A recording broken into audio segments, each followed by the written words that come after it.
Assalamualaikum dan selamat pagi. Apa khabar murid-murid? Cikgu harapkan semoga murid-murid sentiasa dalam keadaan yang sihat, ceria, gembira dan yang paling penting masih lagi bersemangat walaupun masih belajar dari rumah. Baiklah, kita akan teruskan lagi video PDPR kita pada hari ini, Isnin 2 Ogos 2021 bagi mata pelajaran Bahasa Melayu bersama saya, Cikgu Dora. Untuk makluman murid-murid, kita akan sentiasa menggunakan buku teks Bahasa Melayu tahun 1. Maksudnya, setiap kali PDPR Bahasa Melayu, murid-murid hendaklah memastikan buku teks tersebut berada di sebelah murid-murid.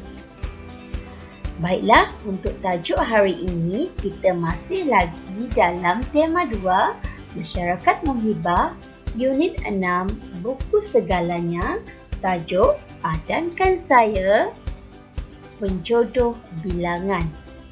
Hari ini kita akan buka buku teks halaman 35. Tajuk kali ini berdasarkan standard pembelajaran dan standard kandungan.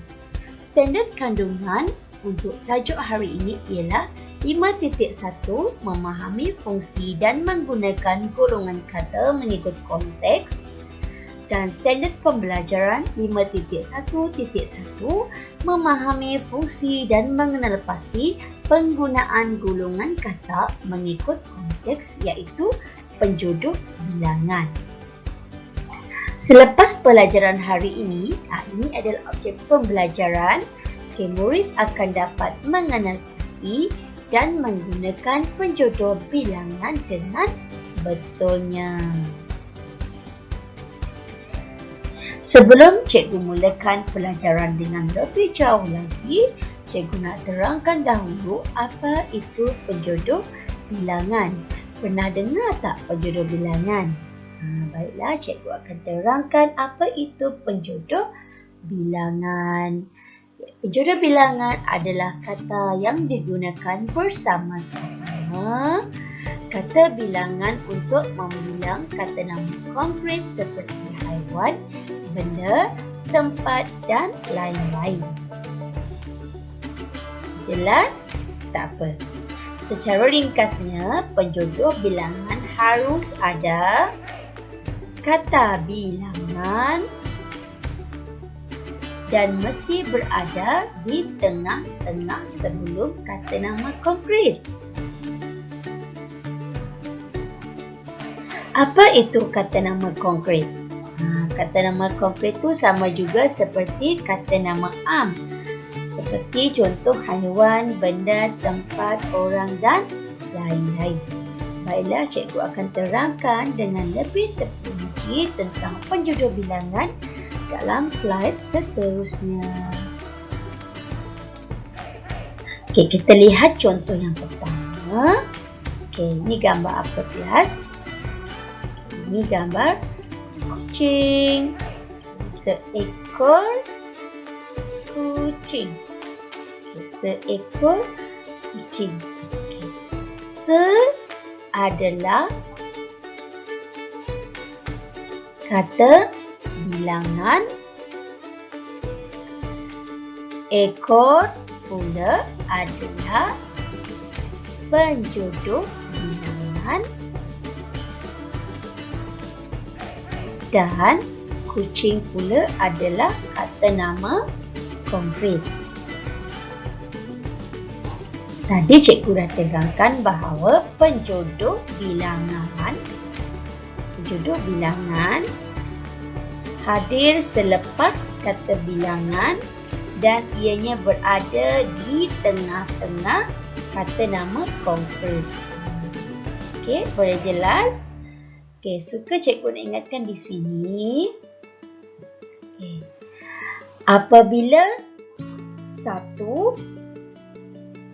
Bila kata bilangan hanya satu sahaja, kita mesti gunakan se. Okey, se. Macam contoh di sini, se. Okey, se. Kita tak boleh tulis satu ekor. Kita kena tulis kata bilangannya adalah se. Se itu menggantikan kata bilangan satu. Okey, boleh jelas tak? Seterusnya kita beralih kepada contoh yang kedua. Ini contoh yang kedua. Okey, gambar apa ya? Ini gambar buah oren. Ada berapa biji buah oren dekat situ? Ya, betul. Ada 3 biji buah oren. Cuba kamu kenal pasti, manakah kata bilangan?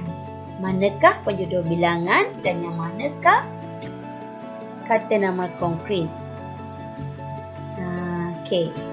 3 adalah kata bilangan. Okey, manakala biji adalah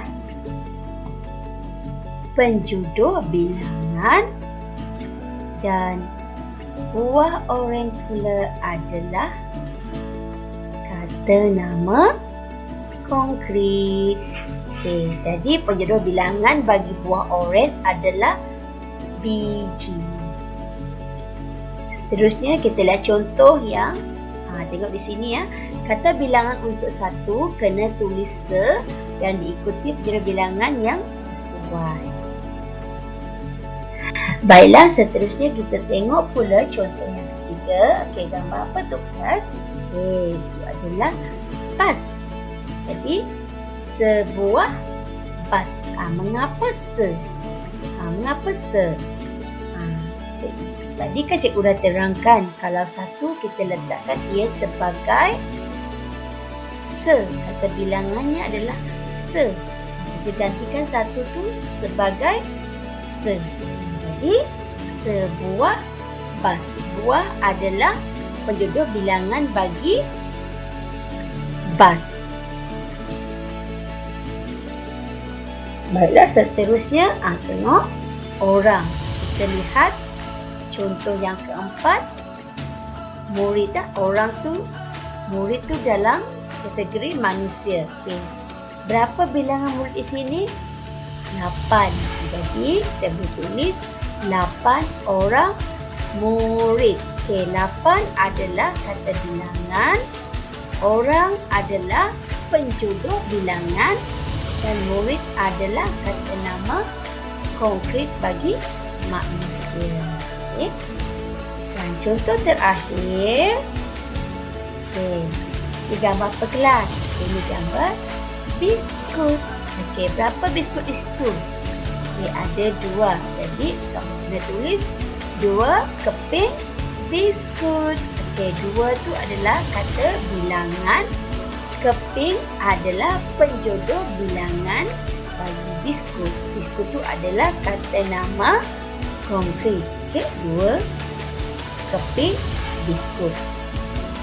Baiklah, tanpa membuang masa lagi, kita buka dan rujuk buku teks bahasa Melayu kamu halaman 35. Lihat tajuknya. Tajuknya ialah penjodoh bilangan padankan saya. Mari kita baca teks bersama-sama. Kamu boleh baca di rumah, cikgu boleh baca dalam video ini. Murid-murid kelas tahun 1 Gemilang hendak membuat projek penanda buku. Mereka mahu menjual penanda buku itu semasa hari ganti. Ceritanya begini.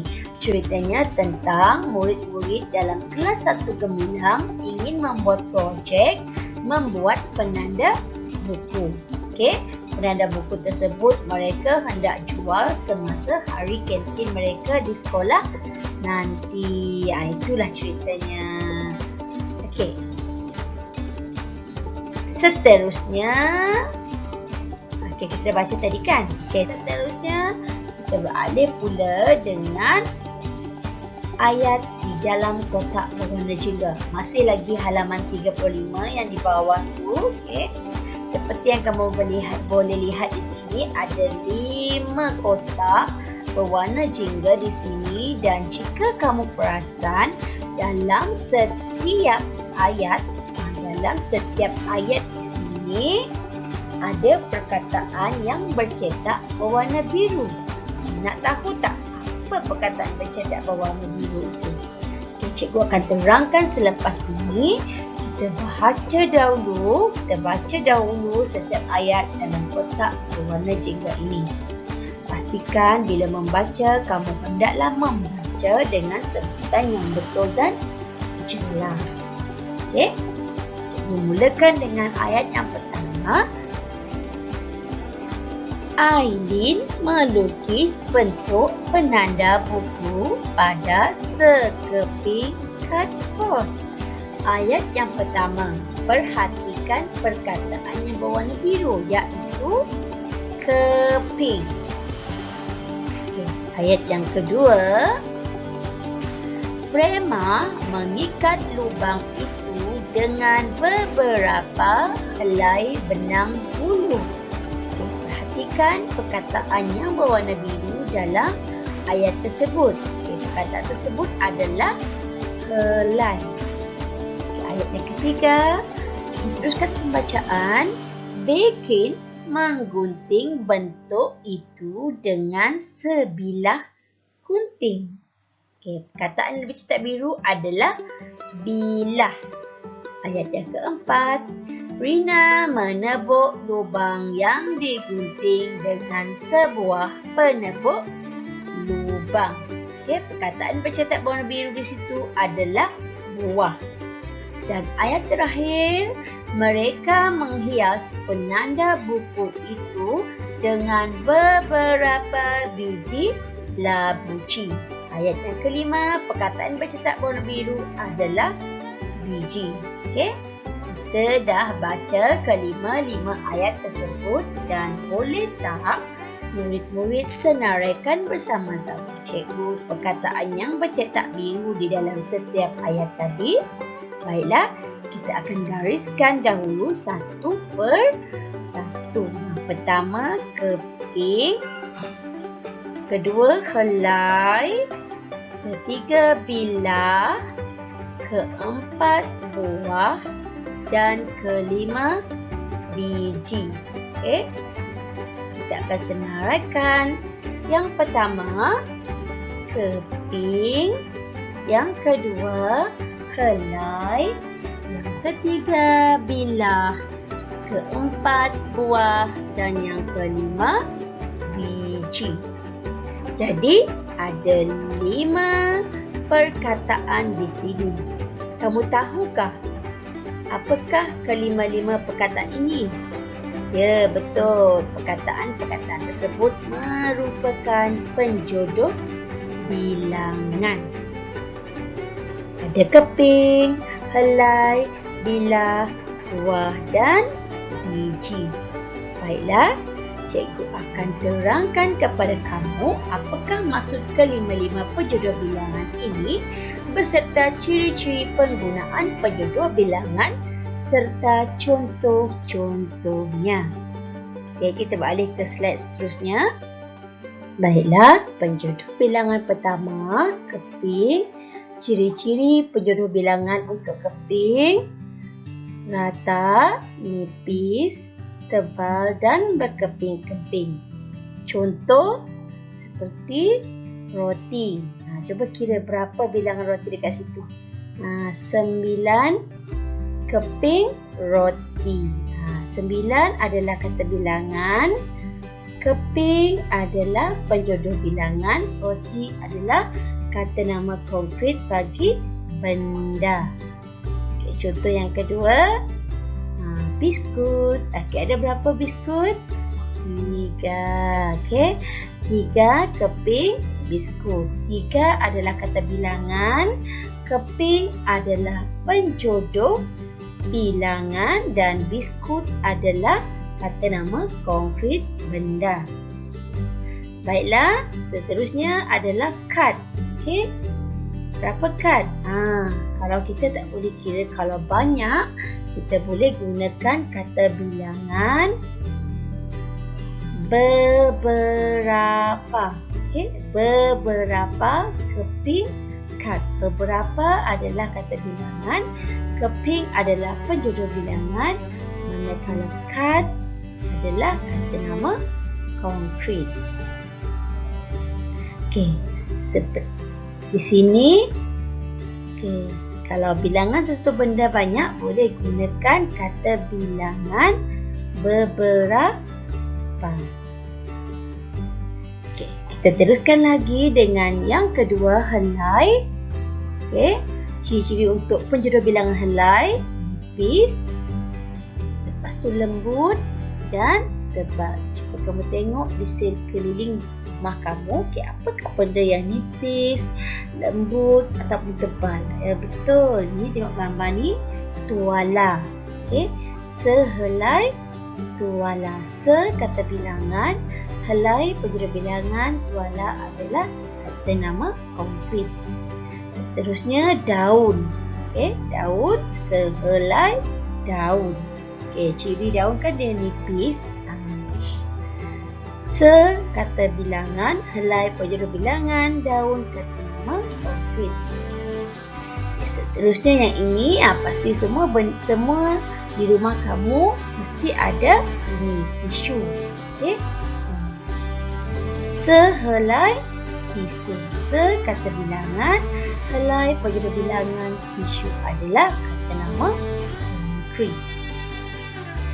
Baiklah, yang ketiga, bilah. Ciri untuk penjodoh bilangan bilah hendaklah tajam dan rinci. Biasanya benda-benda tajam ni biasanya berada di dapur kan. Contohnya untuk ibu kamu potong sayur, itu pisau.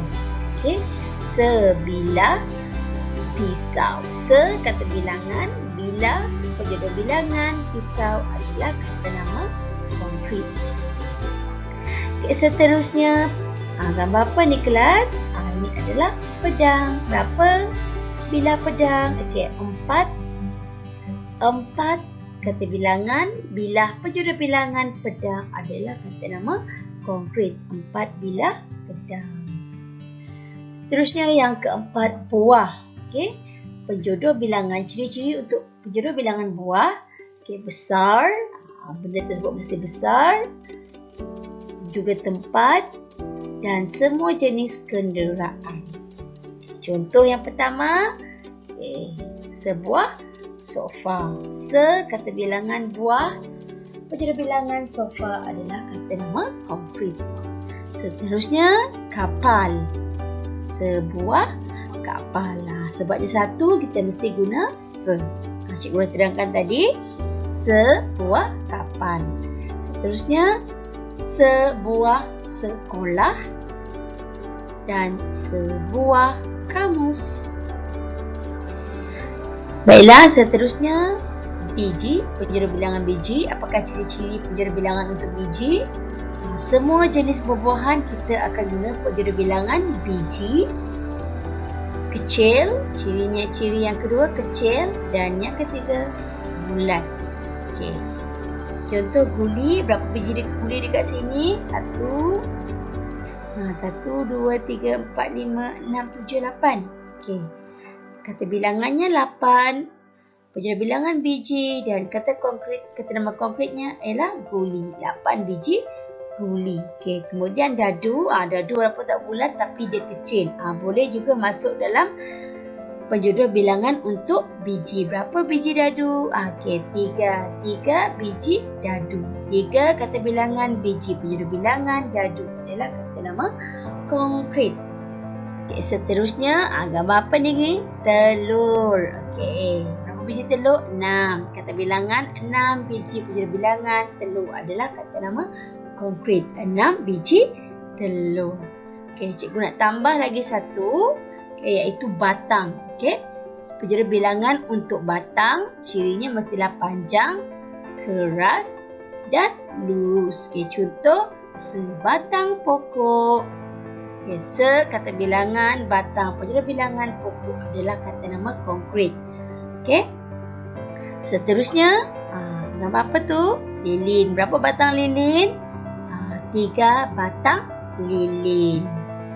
Seterusnya, gambar apa yang biasa kamu gunakan untuk menulis? Pensel. Jadi, sebatang pensel.